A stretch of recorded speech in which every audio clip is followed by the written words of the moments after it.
Welcome back. It is Tuesday, December 26th in the NBA. My four favorite picks are on the way, including a 2-unit play, our first 2-unit play in a week or two. But first, we've got to dive into a recap of how we did on Christmas Day, which hopefully you guys had a Merry Christmas and a Happy Holidays. But we went 2 and 3, and it was a weird day. We started off with Brunson 25 plus and Randall 20 plus points, same game parlay, free winner. We had Jamal Murray's over points plus rebounds, another free winner. We were 2-0, looking like a really good day. And then really we had some bad performances. LeBron James, we needed 25 points from him plus a couple other legs. The other legs hit, but he did not have a good day scoring the basketball to get injured mid-game, but whatever. Guy that did not have a good day, Tyrese Maxey's over in PRAs. I mean, we took it with Embiid active, and then Embiid got ruled out. His line jumped to like 42.5. We got it at 35.5, and no, he didn't even stand a chance. He don't think 2 for 19, terrible shooting game from him. And then Durant and Booker just did not get it done to close off the night, which we were looking for a 3 and 2 day at worst, but 2 and 3 day feels like we've had, feels like we have a good day and a bad day. Good day, bad day. We have been in a little bit of a lull the past few weeks in the NBA. Hopefully we can get out of that lull. I know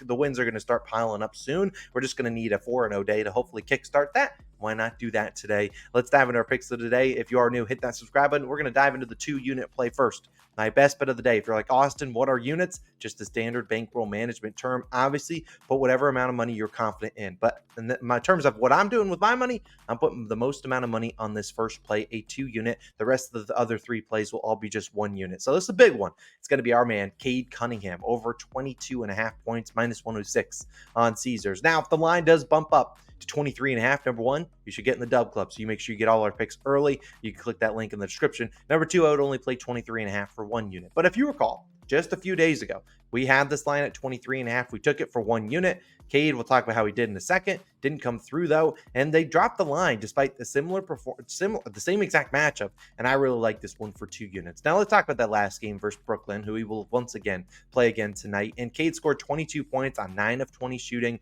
He had 3 fouls in the first half and did not play the final 8 minutes and 19 seconds of the second quarter. So the guy finished on the hook for this line. We had 23.5, finished a bucket short of that, but didn't play a whole lot in the second quarter. I mean, he probably would have played at least 6 of those minutes, probably, or at least 5 or 6, maybe even all 8 of the minutes, and he just did not play because he got into foul trouble. Now, obviously, Cade could go out there and get into foul trouble again tonight. That can happen, but I feel like foul trouble is much more fluky for a guy like Cade Cunningham, whereas, you kind of expect it from a guy like Jaren Jackson Jr., whose job is to foul out there. Not really, but that's just kind of what happens when you're contesting a lot of shots. It's not really Cade's job. So, look, I think the foul trouble was a little bit fluky, but I think the field goal attempts and the minutes are going to be there tonight. And over the last 4 games, we've seen Cade 25, 43, 28, and 22 points. So, prior to last game, the 2 games prior, he played 44 and 39 minutes, resulting in 24 and 22 field goal attempts. So the guy's been playing a ton of minutes. Last game probably would have played close to 38 to 40 minutes had he avoided that foul trouble. But I think this game is close against Brooklyn. They're back at home. And we've seen the Nets get abused by point guards. The last 15 games, Nets have led the 5th most points per game to point guards. So they've really been struggling. And we've talked about this. In that last matchup, we talked about Cade Cunningham and the Pistons are on track to set the NBA record for most consecutive losses in a single regular season. Now, I believe the most, if you go from like one season to the next, like 28, the most ever in one season is 26. They are tied with that record right now. No one on the Pistons coaching staff or their organization or any player wants to beat that record. No one wants to set that. Being even tied to it is bad enough. So I think Cade's going to play a ton of minutes, and I think he's going to shoot a ton. I mean, he has done that. When he plays minutes, he shoots. That's what he does. He's their number one option, and he scored 23-plus points in 12 of 17 games with 18 or more shots. Pretty confident he shoots 18 times, and when he shoots 20 or more times over this line in 11 of 14 games, ending with 20-plus in all 14, ending with 22-plus in 13 of 14. I am very confident Cade Cunningham shoots the ball tonight, and I shouldn't think he shoots it 20-ish times if he plays the minutes, which I think he does. I think this game's close. The Pistons are going to basically play this like a playoff game. They're not making the playoffs. This is basically their playoff game. Cade Cunningham should be out there a ton. Avoid foul trouble. He's going to have the good matchup here. I really like his over 22.5 points for 2 units to make up our money from that last game, but this just feels like an absolute smash spot for me. I'll take Cade Cunningham. Hopefully he shoots a ton. If he doesn't make his shots, whatever. I'll live with it if he shoots 20 times and doesn't get over 22.5 points, but I just think he's going to be out there a ton, maybe 40 minutes of playing time. Give me Cade Cunningham. Over 22.5 points, my best bet of the day for 2 units. Cade, Please avoid foul trouble, knock down some shots. You're at home, avoid that losing streak. I honestly wouldn't be surprised if they beat the Nets. They certainly could, but I'm not going to bet on that. We just want Cade to score some points. Now, my second pick is going to be a guy that I am slowly starting to fall in love with. Pause on that, but we're talking about Anthony Simons over 26.5 points, minus 110 on BetMGM. Now, I don't love this line at 27.5, and I don't know if it goes up there. I was trying to find a way of where I could take him for like 25 plus points, because I sometimes like to do that. When you get a guy at like 26.5, sometimes you feel like, obviously the hit rate will be higher at 25, but I feel like that extra like little bit leap up to 26.5 is always tough. Like you can see a guy get 24, 25 points, but getting that extra, bucket to get to 27 can sometimes be tough, but I like this matchup for him. Now, the days are long gone where we were getting Anthony Simons in the 23, 24.5 range. I don't think you're getting that unless he puts up like a 8-point stinker tonight, but I don't think that's going to be the case, because in Simon's last 9 games, he's averaged 27.9 points per game. He's hit this over in 5 of 9, so a little bit above 500. He's attempted 20 plus shots in 7 of 9. I mean, sometimes you just have to look at a guy that's shooting the ball, and you're just going to be betting on him to knock down some shots, and that's probably the case for Anthony tonight. He's going to be shooting the ball a ton, and this is a good matchup for him against the Kings, a team that we know top 10 in pace. They play very fast. They're okay at defense. Some games you see them try, some games you don't. Given that they're on the road in Portland, don't necessarily know how aggressive their defense is, and this game has an over-under at 236.5. And look, when we look at the end of the day, when you see guys taking shots against Sacramento, they're having success. 16 players this season have 20 or more shots for Sacramento. 12 of the 16 hit this over. And while Anthony, some games you'll see him maybe defer a little bit more to maybe Shaedon Sharpe if he returns tonight, or Jeremy Grant mostly, I still think the matchup in this usage is going to be insane. We see in games when you see the Portland Trailblazers trailing, well, Anthony's shooting it even more. So in the second half, we've seen him, enter the first half, sometimes not even scoring a single point, and he still gets into the 23, 24-point range. I just think he'll have a pretty good game. And you could say, hey, what if the Kings double him? They certainly could. I wouldn't surprise me. But last game versus Portland, when Anthony did not play back in November, Jeremy Grant poured in 38 points versus this Kings defense. So maybe he comes in here with a little bit of momentum, but also I imagine the Kings are like, all right, we got to find ways to slow him down. He was a headache for us. So I think the shot attempts will be there for Anthony Simons tonight, and I really like the talent. He's really good. I wish he could get to the free throw line a little bit more, but I feel like he's maybe not being babied, but not baby, definitely not that. I feel like the refs just aren't giving him a ton of calls because he's such a young player kind of coming into his own, but I imagine in a couple of years he'll probably be averaging a lot more than this. But I really like him to get over 26.5 points, a high line, but Anthony's been shooting a ton. Hopefully he gets a couple more calls tonight at home. Notoriously, I swear, he drives to the hoop and someone just like pulls his arm down and they do not call a foul on him, but I really do think Anthony Simons has a good night. Give me his over 26.5 points. Now, my third play is going to be a same game parlay.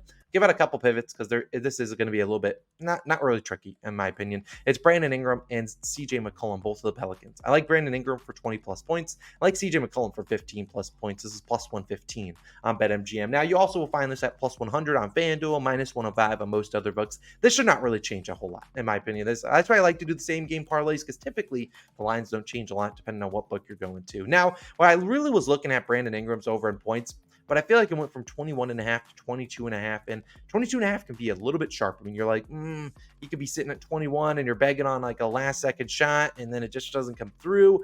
I really like CJ McCollum too in this matchup. I'd rather take these guys combined for a little bit of plus money than try to pick which one of the guys is going to go off. And I think it's going to be one of these two. Now, we saw last game versus Memphis, who they once again played today. Ingram went off 34 points, 18 field goal attempts, 12 free throw attempts. McCollum on the other side really went off early. He had 15 points in the first half, but he did end up with 18 points, only 11 field goal attempts, but played 41 total minutes. Now, if you look at the Pelicans, their offense is quite simple. Not in terms of defending it, but in terms of what you're going to expect. You're going to see a lot of CJ McCollum, Brandon Ingram, and Zion Williamson. Outside of that, you got guys like Jonas Valanciunas. Some games he has good games, some games he doesn't. Probably soars under today. So does Desmond Bane. Desmond Bane will probably end with like 25 PRAs, but that's not here nor there. You also got Herb Jones, who, whatever. You'll get the occasional Herb Jones 15-point game. He'll have to guard John Morant. Have fun with that. Now, at the end of the day, you have to look at the matchups here and pick which Pelican probably has the best matchup. Now, Zion's probably getting Jaren Jackson Jr., arguably Defensive Player of the Year. Really tough matchup. Zion's historically, not played too well in that spot. But on the other side, they don't really have a good defender perimeter-wise for a guy like Brandon Ingram. Dillon Brooks, their best defender, obviously is in Houston now. So they really just don't have a guy, and hence why Brandon Ingram went off against them. And while Marcus Smart could be back today, I'm not too scared about CJ McCollum to be able to do his job. I mean, McCollum He scores 15 points. That's what he does. And he can have games where he scores upwards of, his normal line at 17.5 or 18.5, but he's normally out there scoring 15 points. He's done that in 9 of his last 11. Ingram, 20 plus points in 18 of his last 24.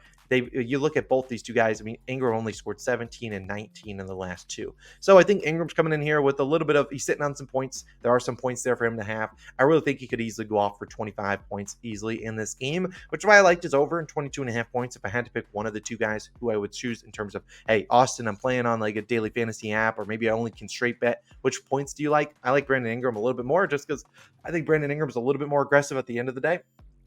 And he gets more calls and more free throw attempts. So, if he's knocking down his regular shots, probably gets to the free throw line more than a guy like CJ McCullum, which obviously, you want to take some guys like that can get to the line in case maybe their regular shots aren't dropping. But I just think this is a good same game parlay. I think it's a good matchup, both back at home. Don't see Zion having a huge day. They just had a big Zion game. They just had a big Trey Murphy game as well. I just think this is a good spot to back Ingram and McCullum. So give me them for 20 points and 15 points for McCullum. Plus 115. I think great value there. If you can get anything below minus 115, I'd play it. The more juiced it gets up, which I don't think it gets too juiced throughout the day, I probably wouldn't play it. But my fourth and final play of the day is going to be our man, a COS Hall of Famer. Now, this is a little bit tricky. I won't lie to you on this one because I wanted to play this guy. I was just trying to figure out which way I was going to play his props. And I think you'll understand why I took this one, but I will give you a bunch of different pivots that I really do like because it's our man, Alperen Sengun, over, and this is how we're taking him. It's not over, but you'll understand what I mean. 20 plus points, 5 plus rebounds, 3 plus assists, minus 125 on Bet365.